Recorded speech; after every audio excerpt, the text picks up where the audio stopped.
Hello friends, welcome to my YouTube channel the web education. So friends, একটা গুরুত্বপূর্ণ তোমাদের সামনে আলোচনা করতে যাচ্ছি এই ভিডিওর মধ্য দিয়ে। সেটা হচ্ছে ডাব্লু ওয়েস্ট বেঙ্গলের যে প্রাইমারি রিক্রুটমেন্ট, অর্থাৎ 2022 স্টেট ইন্টারভিউ, 2023 স্টেট রেজাল্ট এবং এবং আগামীতে যে নিয়োগগুলো হচ্ছে তার সাথে সাথে প্রাইমারিতে নিয়োগ হচ্ছে না কেন, এটা নিয়ে সম্পূর্ণ ডিটেলস আলোচনা করব। সাথে সাথে যে প্রাইমারিতে যে এত শূন্যপদ রয়েছে কিন্তু বিভিন্ন ডিপিএসসি তথা পর্ষদ সভাপতির এখনও পর্যন্ত দেখা নেই, তার ডিটেলস বক্তব্য কিন্তু এখানে শেয়ার করব যে উনি কি বলেছিলেন এবং বর্তমানে প্রাথমিকে কত আরও শূন্যপদ রয়েছে যা এখনও পর্যন্ত ডিপিএসসিগুলো লুকিয়ে রেখেছে, যা শূন্যপদ কিন্তু জারি করতে চাইছে না। তো সমস্ত বিভাগের নিয়োগ প্রক্রিয়া শুরু হচ্ছে। প্রাথমিকের নিয়োগ কবে? পর্ষদ সভাপতি তিনি বলেছিলেন যে ওবিসি কেস মামলা মেটার 48 থেকে 72 ঘন্টার মধ্যে কিন্তু নোটিশ জারি, কিন্তু সময় শেষ, এখনও পর্যন্ত নিয়োগ নেই কেন বা নিয়োগের নোটিফিকেশন জারি নেই কেন? অর্থাৎ বিষয়গুলো এটাই হচ্ছে যে যেখানে ডাব্লিউপি আজকে পরপর 4টা কিন্তু এক্সামের যে টেন্টেটিভ নোটিশ সেটা কিন্তু ডেট জারি করা হয়েছে, যেখানে পিআরবির তরফ থেকে বিভিন্ন এক্সামগুলো যেগুলো কন্ডাক্ট হয়ে থাকে, যেখানে Kolkata sub inspector, Kolkata constable,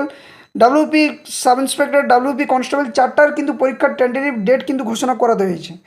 অপরদিকে ওবিসি অর্থাৎ ওয়েস্ট বেঙ্গল গভর্নমেন্টের তরফ থেকে যে ব্যাকওয়ার্ড ক্লাসেস ওয়েলফেয়ার ডিপার্টমেন্ট, সেখান থেকেও কিন্তু বিভিন্ন জেলাতে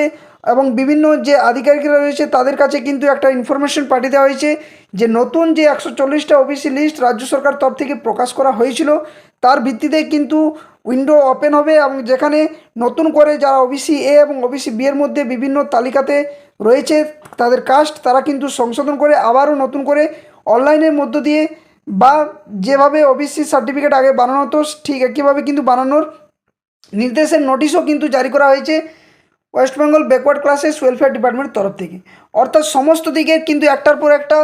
নোটিশ জারি হচ্ছে, যেখানে সুপ্রিম কোর্টের নির্দেশ অনুসারে কলকাতা হাইকোর্টের যে রায় ছিল যে 140টা লিস্ট যেটা স্থগিতাদেশ দিয়েছিল তার কিন্তু অন্তর্বর্তীকালীন স্থগিতাদেশ দেওয়ার সাথে সাথেই কিন্তু বিভিন্ন দপ্তরের থেকে নোটিশ জারি হচ্ছে। তো এখানে প্রাইমারিতে নিয়োগ ইন্টারভিউ যে নোটিশ 2022 স্টেটের যে 50,000 শূন্যপদের নোটিশ, সেটা কোথায়? শূন্যপদ আনতে বা আনার জন্য কি আবারও কি এখনও পথে নামতে হবে? এটা নিয়ে কিন্তু অনেকেরই প্রশ্ন থাকছে। তো দেখো, তার আগে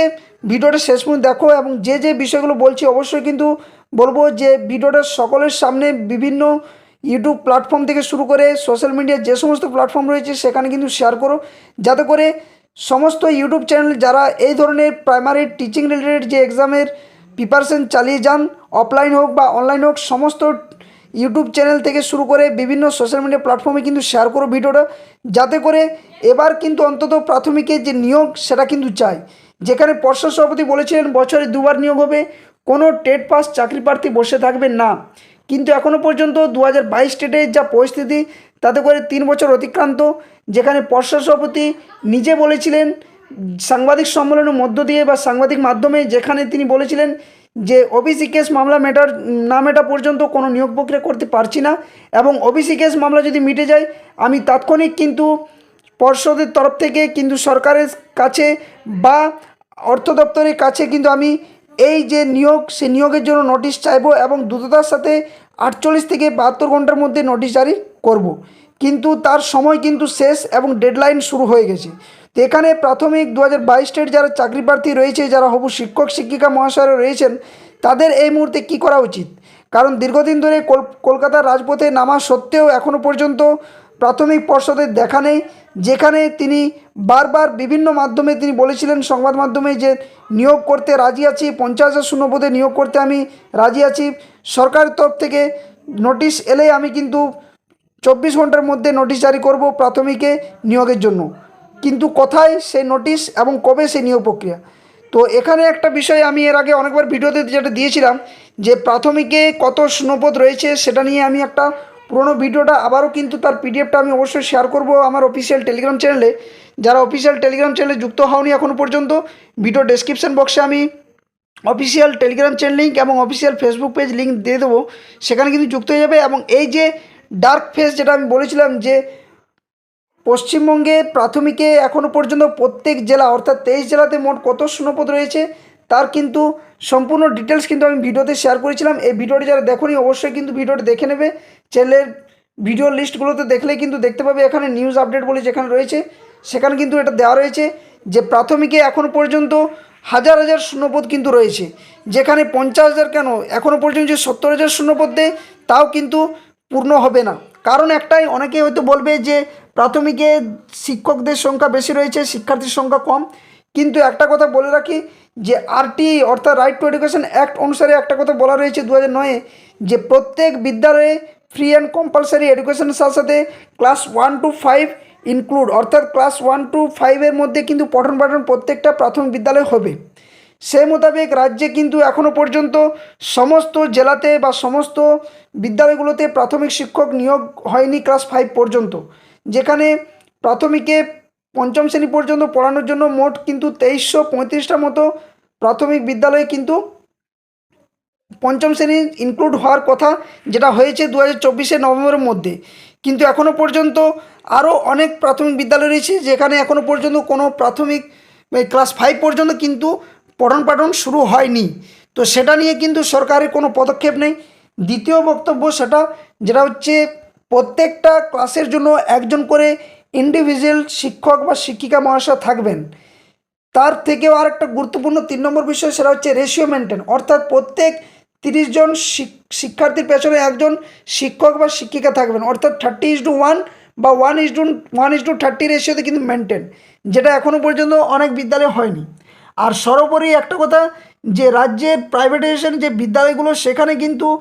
অভিভাবকদের যে ঝোঁক সেটা বেড়ে যাচ্ছে একটাই কারণে,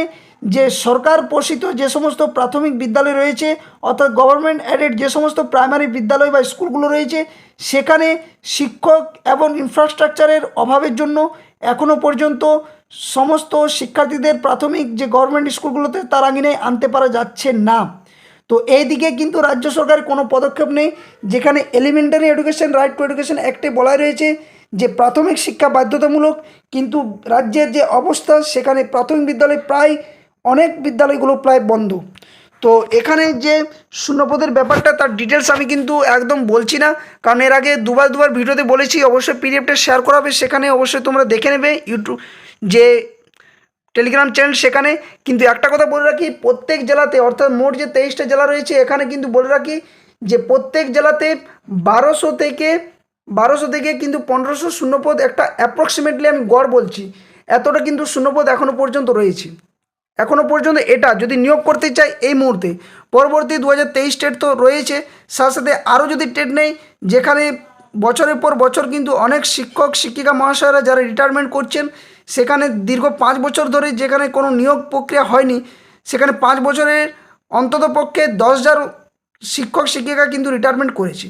এবং এই তথ্যগুলো আমি এমনি বলছি না বা এমনি শেয়ার করছি না, এগুলো কিন্তু বিভিন্ন ডাটা কালেকশনের ভিত্তিতে কিন্তু আমি শেয়ার করছি। তো অবশ্যই ভিডিওটা বিভিন্ন সোশ্যাল মিডিয়া প্ল্যাটফর্মে কিন্তু শেয়ার করে দাও, এবং রাজ্যে যে সমস্ত প্রাথমিক বিদ্যালয় রয়েছে তার মোট যে সংখ্যা সেটা কিন্তু অনেক, প্রায় 49,000-এর কাছাকাছি কিন্তু প্রাথমিক বিদ্যালয় রয়েছে, এবং প্রত্যেক বিদ্যালয়ে যদি একজন করেও যদি শূন্যপদ নিয়োগ করা হয় তাহলেও কিন্তু সেই সংখ্যাটা দাঁড়ায় 49,000। অর্থাৎ নিশ্চিতভাবে বলা যায় যে 50,000 যে শূন্যপদের কথা পর্ষদ সভাপতি বলেছিলেন তা কিন্তু একদম রয়েছে, কিন্তু এখনও পর্যন্ত নিয়োগের নিয়ে কোনো নোটিশ জারি করলেন না কেন? যেখানে ওবিসি কেস মামলা কিন্তু প্রায় মিটে গেছে, এবং সমস্ত নিয়োগ প্রক্রিয়াগুলো যেখানে শুরু হচ্ছে সেখানে প্রাথমিকে নিয়োগ প্রক্রিয়া কেন আটকে? তো এই ছিল মূল আপডেট। আবার যদি পথে নামতে হয় তো আমি বলবো সমস্ত 2022 টেট যে সমস্ত ক্যান্ডিডেট হবু শিক্ষক শিক্ষিকা মহাশয় রয়েছেন তাদেরকে আমার করজোড় অনুরোধ, কারণ যেহেতু এই যে ইউটিউব চ্যানেল এখানেই কিন্তু একমাত্র সত্যতার সাথে 2022 টেটের নিয়ে কিন্তু কথা বলা হয়, এবং এর আগেও আমি বিভিন্নভাবে শেয়ার করেছিলাম এবং বিভিন্ন বক্তব্য তুলে ধরেছিলাম, যেখানে প্রাথমিকের যে শূন্যপদ বা নোটিশ সেটার কিন্তু নির্ঘণ্ট যে সময় সেটা কিন্তু ঘনিয়ে আসছে, কিন্তু এখনও পর্যন্ত নিয়োগের নোটিশের নিয়ে কোনো বার্তা পর্ষদের তরফ থেকে দেওয়া হয়নি। তো অবশ্যই সমস্ত ভিডিওগুলো এক এক করে দেখবে, এবং বলবো এই ভিডিওটা যতটা পারবে বিভিন্ন ইউটিউব ফেসবুক বিভিন্ন সোশ্যাল মিডিয়া প্ল্যাটফর্মে শেয়ার করো, এবং যদি পথে নামতে হয় তো অবশ্যই সমস্ত 2022 টেট চাকরি প্রার্থী শিক্ষক শিক্ষিকারা পথে নামার জন্য এরপর তৈরি থাকো, কারণ এই নোটিশ না এলে কিন্তু আর ভোট বা ডিসেম্বর, এই বছরে যদি ডিসেম্বর পার হয়ে যায় তাহলে কিন্তু 2026-এ ভোট আসছে, তখন কিন্তু আর প্রাথমিকের নিয়োগ নিয়ে কোনো আর মাথা ঘামাবে না সরকার তথা পর্ষদ। তো অবশ্যই কিন্তু এই মুহূর্তে যা করার, এবং এটা মোক্ষম সময়, তাই সকলেই বলবো যে একত্রিত হয়ে এবার কিন্তু আবার রাজপথে যদি নামতে হয় তো নামো, কিন্তু 50,000 শূন্যপদে দ্রুততার সাথে নোটিশ জারি করতে হবে বলে এই যে আবেদন, সে আবেদনের মধ্য দিয়ে কিন্তু রাজপথে এবার নামতে হবে। তো এটাই ছিল মূল আপডেট। যদি ভিডিওটি ভালো লেগে থাকে অবশ্যই ভিডিওটি লাইক এবং পারলে যতটা পারবে বিভিন্নভাবে কিন্তু শেয়ার করার চেষ্টা করো। আর যারা চ্যানেল নতুন আছো অবশ্যই বিভিন্ন authentic news update, case update সংক্রান্ত পাওয়ার জন্য চ্যানেলটি সাবস্ক্রাইব করে পাশে থাকা বেল নোটিফিকেশন অন করতে কেউ কিন্তু ভুলো না। আর ভিডিও ডেসক্রিপশন বক্সে যে অফিসিয়াল টেলিগ্রাম চ্যানেল লিঙ্ক এবং অফিসিয়াল ফেসবুক পেজ লিঙ্ক দেওয়া থাকবে, অবশ্যই সেখানে যুক্ত হবে। সেখান থেকে বিভিন্ন যে কেস আপডেট নিউজ বা নোটিফিকেশান বা চাকরির আপডেট সংক্রান্ত যে সমস্ত নিউজগুলো থাকে তার সমস্ত কিন্তু প্রোভাইড করা হয় পিডিএফ আকারে, অবশ্যই সেখানে কিন্তু যুক্ত হয়ে যাবে। তো ধন্যবাদ, সকলে সুস্থ থাকো, ভালো থাকো, জয় হিন্দ।